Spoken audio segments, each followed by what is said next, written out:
این بخش به بررسی رینگ پیستون می‌پردازد. رینگ پیستون ها درون سیلندر عایق قدرتمندی ایجاد می‌نمایند تا از فرار حرارت و فشار جلوگیری نمایند. آنها همچنین مانع عبور روغن به درون محفظه انفجار می‌شوند. رینگ ها و سیلندرهای جدید نظم مشخصی دارند و هنگامی که این شیارها خورده شوند، رینگ ها محکم‌تر می‌شوند. برای کمک به این حالت می‌توان رینگ ها را روکش کرد. این روکش از جنس رینگ نرم‌تر است و سریعتر خورده می‌شود. جهت جلوگیری از پوسیدگی، رویه رینگ پیستون را می‌توان با ماده‌ای مقاوم‌تر نظیر کروم روکش کرد که در مقابل چدن بدون تراشیده شدن کار می‌کند. این اجزا مجزا هستند و بنابراین می‌توانند درون محفظه‌های پیستون نصب شده و در مقابل دیوارهای پیستون گسترش یابند.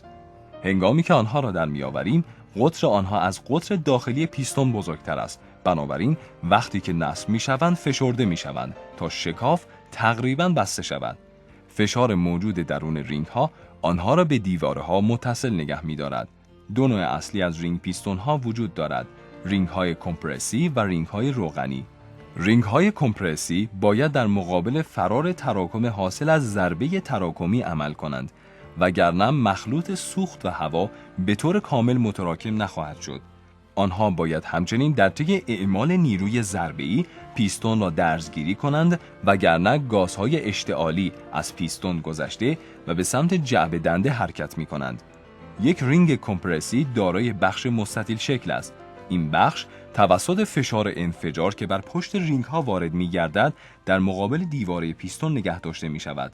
یک رینگ مطلوب باید فشار را نیز عایق کند، ولی لغزندگی سطحی آن باید به نوعی باشد که بتواند به راحتی حرکت کند. رینگ های ذهی به منظور مقاومت بهتر در مقابل حرارت و خوردگی طراحی شده‌اند. رینگی که در پیستون جابجا می شود، فشار وارده بر دیواره ها را نیز افزایش می دهد. به رینگ های از این نوع رینگ های پیچشی نیز می گویند. شکل آن باعث تولید نیروهای دورانی شده و به راحتی پیچ می خورد و به نرمی به سمت بالا حرکت می کند.